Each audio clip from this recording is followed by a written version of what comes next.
ගව් ගානක දුක කියන්න පඩි ගානක හති අරින්න. උර හිස උඩ හිස තියාන මගේ නිහඬ හඬ අහන්න. පෑරුණු තැන් සුව කරන්න තව ගව් 1000ක් දුවන්න. දෙවියනි තත්පර 60කට තාත්තාව ගෙනත් දෙන්න. අද ලෝක පියවරුන්ගේ දිනේ. ඔව් ශලෝ අපි අර අම්මාවරුන්ගේ දවසට දෙන අවධානය ඒ ප්‍රයොරිටි එක පියවරුන්ගේ දවසට දෙන්නෙම නැති තරම්.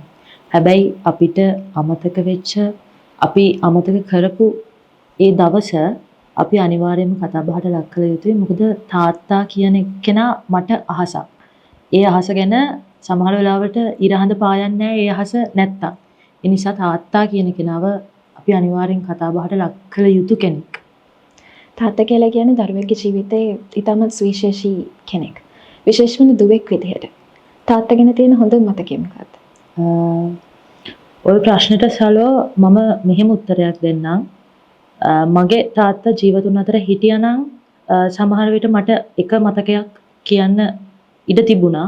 හැබැයි මේ වෙද්දි මගේ තාත්තා ජීවතුන් අතර නැති නිසා මට මගේ ඇස් ඉස්සරහා තාත්තා මිය ගියපු මතකය හැර තාත්තත් එක්ක තියෙන හැම මතකයක්ම මගේ ජීවිතේ තාත්තගේ හොඳම මතක. සමහර විට ඒක කොයිතරම් නරක මතකයක් වුණත්, අඬපු තැනක් වුණත්, දුක හිතුන තැනක් වුණත්, තරහ ගියපු තැනක් වුණත් මගේ ජීවිතේ දැන් ඒ හැම මතකයක්ම තාත්තත් එක්ක තියෙන හොඳම මතක. ඔතනින් මං වැඩිපුරම කැමති මතක දෙකක් තියෙනවා. එකක් තමයි පුංචි කාලේ ඉඳන් අපේ තාත්තගේ පුරුද්දක් තිබ්බා. එයා හමුදාවේ හිටියේ. ගෙදර ආවහම මේ විට කනවා. විට කනකොට මගේ පුරුද්දක් තිබ්බා තාත්තා කාලා ඉවර වෙන විටේ හපේ. ඒක කිසිම රසක් නැති නිකන් පුවක් රහක් විතරයි එන්නේ. ඒක හැබැයි රතු පාටයි. කටේ කහට හිටිනවා. ඒ හපේ මම කනවා ඉල්ලගෙන. එයා කාලා කාලා ඉවර වෙච්ච එයා කටේ තියන් ඉන්න හපේ. මට ඒක මගේ ජීවිතේ තාත්තත් එක්ක තියෙන හරි සුන්දර මතකයක්. එයාත් ඒ හපේ මට දෙනවා හැම වෙලෙම. ඊට පස්සේ තව මතකයක් තමයි ඒක කෑම දෙකක් ගැන සිද්ධියක්. එකක් පොල් වතුර. අපේ ගෙදර පොල් විඳින්නේ උදේට තාත්තා. මේ තාත්තා පොල් විඳාම හැමදාම අපේ ගෙදර තිබ්බ බෙලෙක් කෝප්පයක්. ඒ බෙලෙක් කෝප්පෙට එයා ඒ පොල් වතුර ඒ බෙලෙක් කෝප්පෙට දාලා හැමදාම මගේ කාමරය ගාවට මට ගෙනත් දෙනවා. මම මේ කියන්නේ උදේ පාන්දරනේ උයන්නේ ගෙදරක. ඒ උයන වෙලාවට මම නිදි. හැබැයි එයා අනිවාර්යෙන් පොල් බින්දින හැම දවසකම වතුර ටිකේ බෙලෙක් කෝප්පෙට පුරවලා මට ගෙනත් දුන්නා. අනිත් මතකේ බඩීරිඟු. මං කැමතිම කෑම වලින් එකක් බඩීරිඟු. දවසක් මං බඩීරිඟු ඕනි කියලා ඒ බඩීරිඟු හොයාගන්න නැති අවාරෙක එයා මුළු පොලක් පුරාවටම ඇවිදලා මට හවස ගෙදර ඇවිල්ලා බඩීරිඟු කරල් දෙකක් අතට දීලා කිව්වා මේ බඩීරිඟු කරල් දෙක විතරයි හොයාගන්න පුළුවන් උනේ පොලක් පුරා ඇවිද්ද කියලා කිව්වා. මට ඔය මතක තුන තමයි අර මං අදටත් මතක් කරන. මොකද මම තාමත් බඩිරුකු කණ්ඩ ආසයි. සහ තාමත් අර පොල් වතුර කෝප්පය මට මතක් වෙනවා. දැන් ඊ අඩුව සමහර වෙලාවට මගේ අම්මගෙන් මට පිර වෙනවා. ඔය මතක තුන මට සෑහෙන ලොකු මගේ ජීවිතේ තදින්ම බැඳිලා තියෙන මතක තුනක් තාත්තත් එක්ක. දැන් ඔබ ගත්තාම මෝන කියන්නේ කිමි දෙයක්. අපි දකින්න මෝනව කිමි දෙයක් විදිහට. මෝනගේ මේ කවි ලෝකයේ තුල අයි තාත්තා වෙනුවෙන් එකම එක කවියක් විතරක් වෙන් කරලා තියෙන්නේ. එකම එක කවියක් ලියුනේ කියන්නේ ශලෝ මේ මම කොහොමත් අම්මට තාත්තට අර මගේ අතින් කවි ලියුනේම නැති තරම්. හැබැයි තාත්තා මිය යන්නේ අප්‍රේල් මාසේ දවසක. අප්‍රේල් 4 වෙනිදා. ඒ අප්‍රේල් 4 වෙනිදා කියන්නේ ඇත්තටම අපි දන්නවා අරගල කාලයක් තිබ්බා. ඒ අරගල කාලේ තෙල් පෝලිං යුගයක් ආවනේ.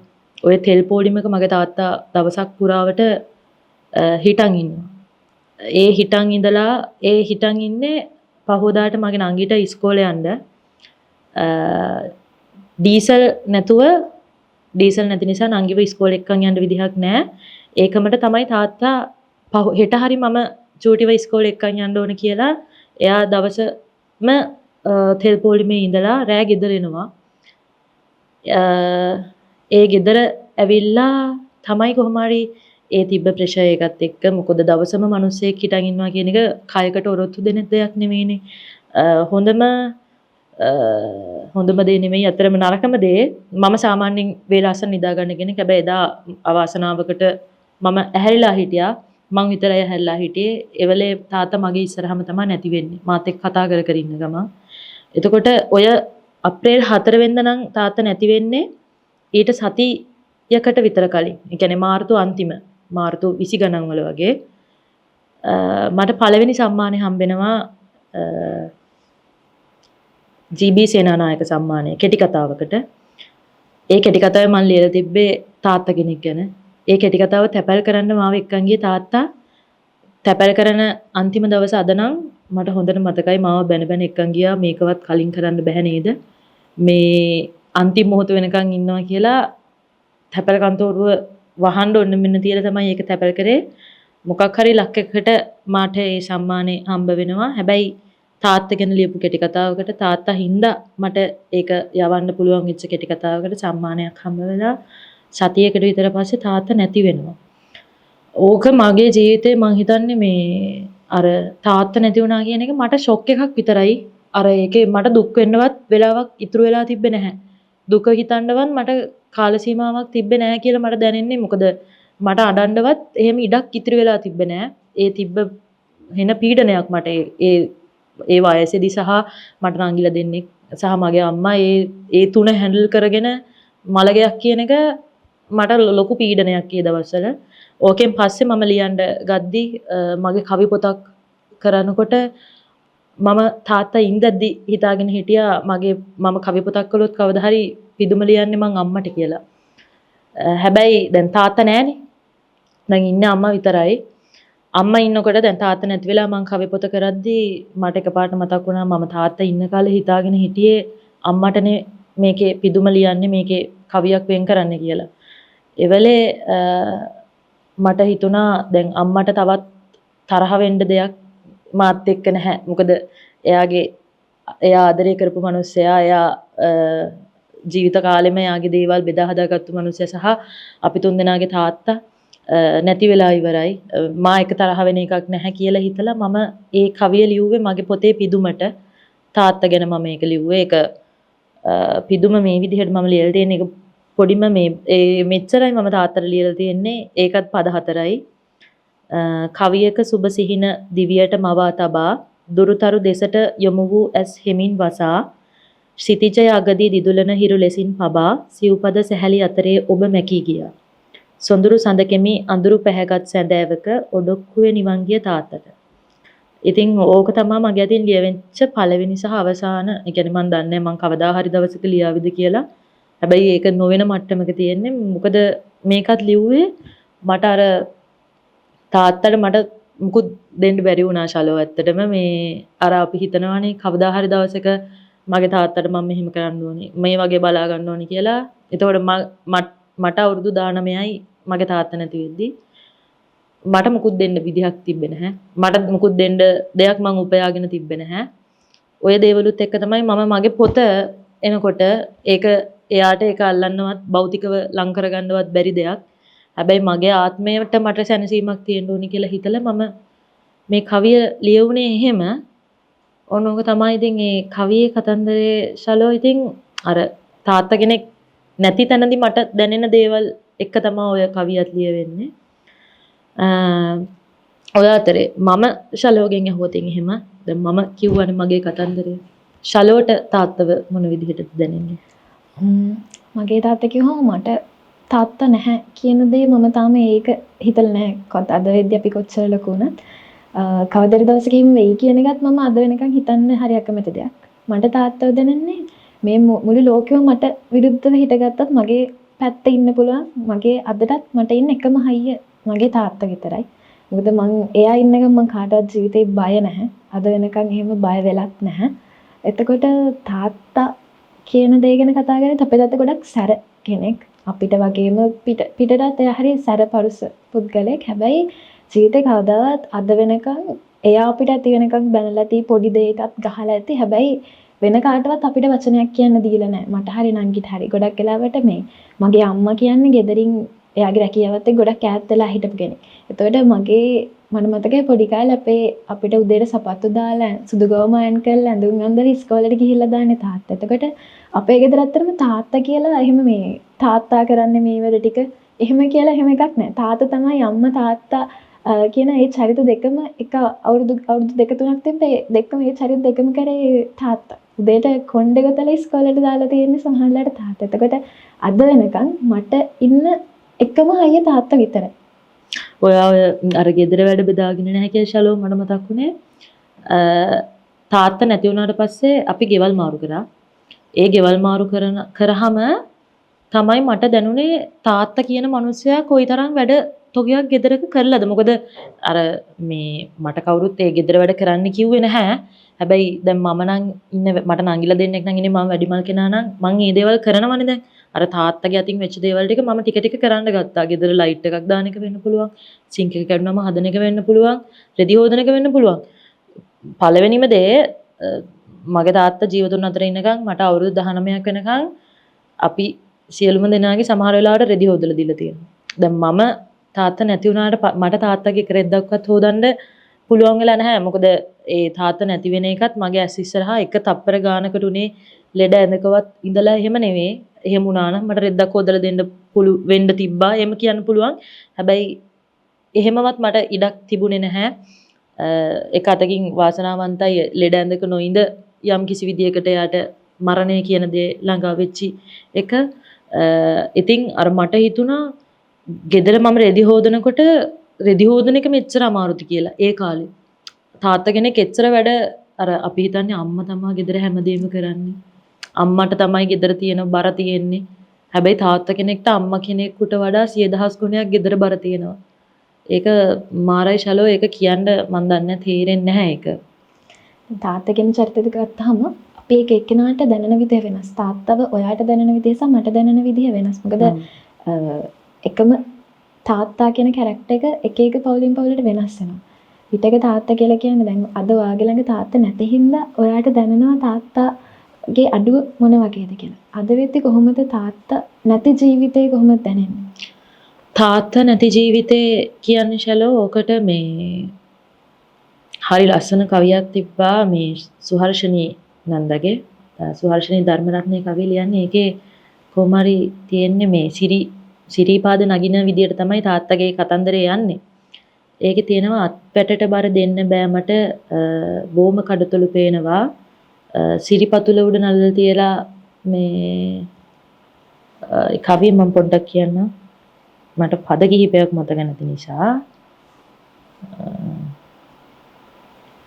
ඒක ඇත්තටම මේ තාත්තා නැති ජීවිතේ කොහොමද කියන එක ගැන කතා කරද්දී අවසාන මේ අවසාන කවිය අවසාන පදපේලි ටික අත්පැටට බර දෙන්න බෑ මට බොම කඩතුළු පේනවා නුඹේ අත්වැල ලෙහුණු දාසිට තාත්තේ බය හිතනවා හීන් නිකයක් හිර කරන් මම කන්ද මුදුනට නගිනවා සිරිපතුල උඩ නලල තියලා නුඹේ පාදෙක සිඹිනවා මේක එක තැනක තියෙනවා නුඹේ අත්වැල ලෙහුණු දාසිට තාත්තේ බය හිතනවා කියලා. මම හිතන්නේ තාත්තා කෙනෙක් නැති වුණාට පස්සේ දුවෙක් ජීවිතේට සමහර තැන්වලදී බය වෙනවා. ඒ කියන්නේ අර තාත්තා කෙනෙක්ගේ හයිය අපි කොච්චර කිව්වත් අම්මා කෙනෙක්ට ගන්න හරි අමාරුයි. ඒ හයිය තියෙන තාත්තා කෙනෙක් ගාව විතරයි. එදිරිවිල සරත්චන්ද්‍රගේ සිංහබාහු නාට්‍යයේ තියෙන එක තැනක මේ පුතුසෙනේ පිතු හද තුලම මිස නැත පුතුන් හද තුල රඳන්නේ ඇට තුලට වැද ඇට මිදුළු මත නැත සදාකල් දුක දෙවන්නේ කියලා. අර අපිට තාත්තා කෙනෙක්ගේ ආදරේ දුවෙක්ට පුතෙක්ට සමහර වෙලාවට තේරෙන්නේ නැහැ. ඒක තාත්තා කෙනෙක්ටම විතරයි තේරෙන්නේ. එතකොට අර තාත්තා කියන කෙනා ජීවිතේ නැති වෙන ඒ සීමාවෙන් පස්සේ මං හිතන්නේ අර මං කතාව පටන් ගද්දිම කිව්වනේ මට තාත්තව අහසක් වගේ කියලා. ඒ අහස නැතුව ගියාට පස්සේ ඉර පෑවුවත් හඳ පෑවුවත් වැඩක් නැහැ. මොකද අහස කියන දේ නැහැ. ඉතින් අර ඒ වගේ තමයි තාත්තා කෙනෙක් නැති වෙනවා කියලා කියන එක. දැන් මගේ තාත්තා මට දැනෙච්ච විදිය සහ මගේ මේ පොඩි කාලේ ඉඳන් මට තිබ්බ දේ තමයි මගේ තාත්තා හමුදාවේ තමයි වැඩ කළේ. එතකොට එයා ආමියකේ ඉඳද්දි අපේ අම්මා කාලයක් හිටන් ඉඳලා තිනවා ඔය යුද්ධ කාලෙදී තාත්තට කතා කරගන්නවත් කන්ටැක්ට් කරගන්න විදිහක් තිබ්බ නැති කාලයක් තිබ්බා. ඒ කාලේ මම පොඩි ලොකු නංගි හම්බෙන්න ඉන්න කාලේ. ඒ කාලේ අම්මා හිතාන හිටියේ තාත්තා යුද්ධෙන් නැති වෙලා කියලා. මොකද මේ මුකුත් පණිවිඩ හුවමාරුවක් සිද්ධ වෙලා නැහැ මාස 4ක් විතර යනකම්. පස්සේ වෙන විදියකින් හොයාගන්න මේ කියන්නේ තාත්තගේම යාළුවෙක් කරහා අම්මා දැනගන්නවා තාත්තට කරදරයක් නැහැ කියලා. ඔය අපිට තිබ්බේ මේ පොඩි කාලේදී තාත්තා එන්නේ මාසෙකට වතාවයි. ඒ මාසෙට වතාවක ආවහම ඒ ටිකට තමයි අපි ආස මොකද අපි තාත්තා අපි ආස දේවල් ගේනවා. එතකොට අපි තාත්තා ආස ඒවා අම්මා හදනවා ඒ කාලෙට වැඩියෙන්ම. එතකොට අර ඒක බොහොම ලස්සන කාලයක්. පස්සේ පසු කාලීනව තාත්තා පෙන්ෂන් ගියාට පස්සේ අපි තුන්දෙනා එක්කම තමයි හිටියේ. අපිව බලාගත්තේ, අපිත් එක්ක හිටියේ, ගියේ, කෑවේ, බිව්වේ හැමදේම අපි එකට කළේ. එතකොට අද තව වෙනකන් ඒ කියන්නේ තාත්තා ජීවත් වෙලා හිටපු එකඳු දවසක අපි තුන්දෙනාගෙන් එක්කෙනෙක්වත් ගුටි කාලා නැහැ. හමුදාවේ හිටියා වුණාට මං අහලා තිනවා හමුදාවේ ඉන්න වෙන කියන්නේ ළමයින්ගේ තාත්තලා සැරයි කියලා. අපි තුන්දෙනාට එක දවසක්වත් අත උස්සලා ගහලා නැහැ. සැර කළා තියෙනවා. මේ දේ කළොත් මෙහෙම වෙයි කියලා තියෙනවා.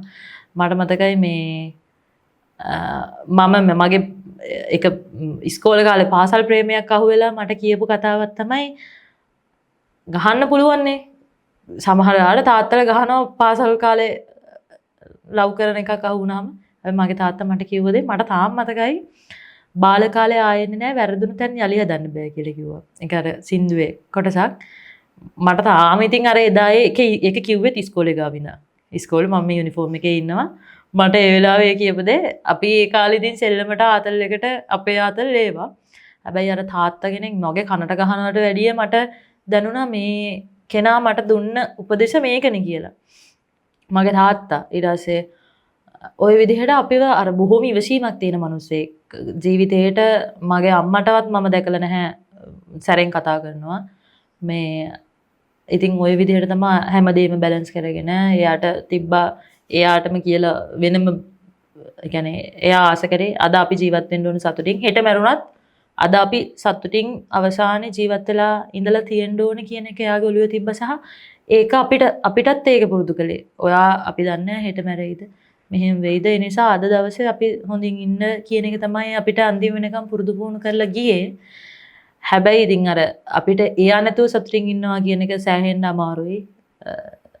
ඒක මට නංගිලා දෙන්නට තුන්දෙනාටම සහ මම හිතන්නේ අපි තුන්දෙනාටම වඩා අම්මට වැඩිපුරම තියෙන දෙයක්. ඒක කොහොම වුණත් ඉතින් අපි අර ජීවිතේ අත්හරින්න බෑ ගැට ගහගෙන යන්න ඕනනේ.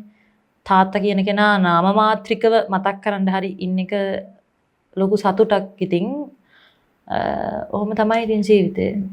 දැන් තාත්තා කියන කෙනාගේ චරිතය ගත්තාම අපිට දැනෙන විදිහ වෙනස් වගේම තමයි දැන් තාත්තා නැති අඩුව ඔයාට දැන් දැනෙන මට ජීවිතේට තාත්තා නැති අඩුව අද වෙනකන් දැනෙලා නැහැ. තාත්තා කියන කෙනා නැති වුණොත් කොහොමද ජීවිතේ ඉස්සරහට වෙන්නේ කියන්නේ. හැබැයි මම අපේ තාත්තගේ දැක්ක විශේෂ දත්තම එයා හැමතිස්සෙම පුරුදු කරනවා මට නංගිට එයා නැතුව ඉන්නේ කොහොමද. අර මේ සින්දුවක තියෙන්නේ මම මලක් ලෙස නුඹ නොහැදුවේ පෙති හැලි පරවෙන නිසා. කවදාවත් මේ වෙලාවකට අපේම තාත්තට වෙන ඔය ළමයි දෙන්නවා මේ කොල්ල වගේ හදන්න එපා. රාතිස්සේ තනියෙන් පාරවල යන්න දෙන්න එපා. හැබැයි අදටත් රා 12ට තාත්තට මං තනියෙන් එනක හරි එන්න කියලා කියනවා.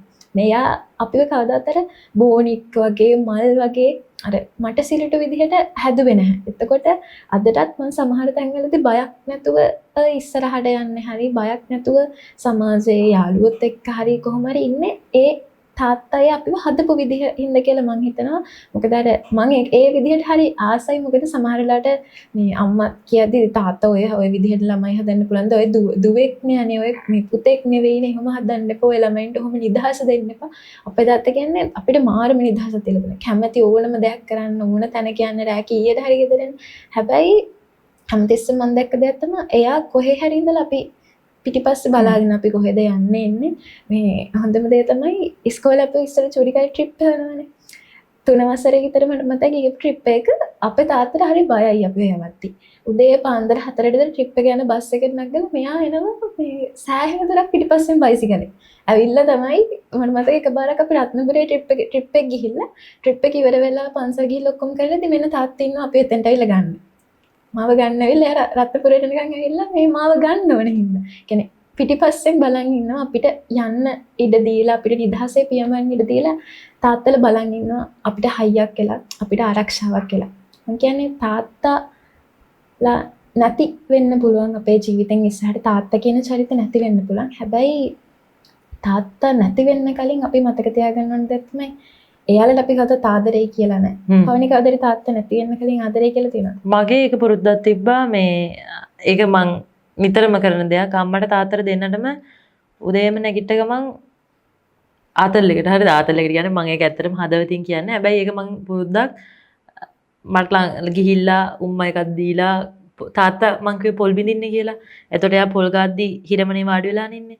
මං පිටිපස්සෙන් ගිහිල්ලා මෙහෙම කරවටෙක් අත් දාලා කරට නගිනවා. මම අවුරුදු 19ක් වුණත් කරට නගිනවා. නැගලා මගේ සුදු තාත්ති කියලා මං ආදරේ ප්‍රකාශ කරා මං ජීවත් වෙලා ඉන්න එකක්. මට අර ඒක මං එහෙම කරපු හින්දා මට මං ආදරේවත් කියලා නෑනේ කියන දුක මට නැහැ.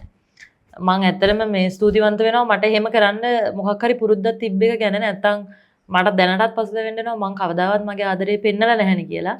මංගේ ඒ තිබ්බ පුරුද්ද මං අදටත් අම්මටත් එහෙමයි ඊටපු ගමන් පාරද තොටද මට අදාළ නැහැ. බදා ගන්න ඕන තැනදී මම බදා ගන්නවා. ඒ දෙන්නට මගේ තිබ්බ විදිහක් මං ආදරේ කියන එක මං පෙන්නලා තියෙන හැම වෙලේම.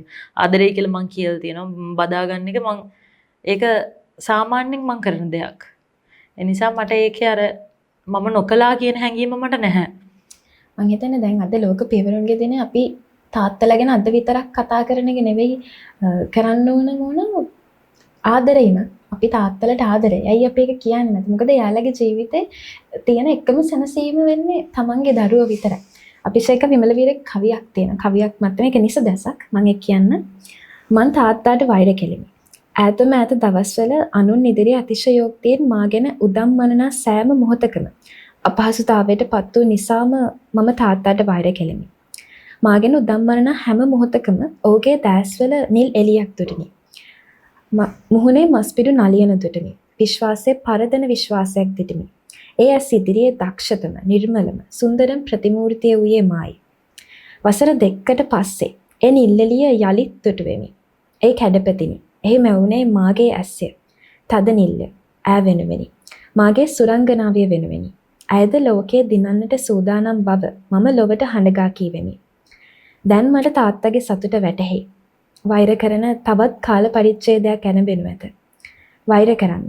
මම තාත්තා වෙන්නේ ඒ ඉවසමි. ලොව ඇති උත්තුංගම සතුට දරුවන්ගේ කනනිකාවෙන් උපදින බව මට කියා දුන්නේ හුය. තාත්ති සමා වෙන්න.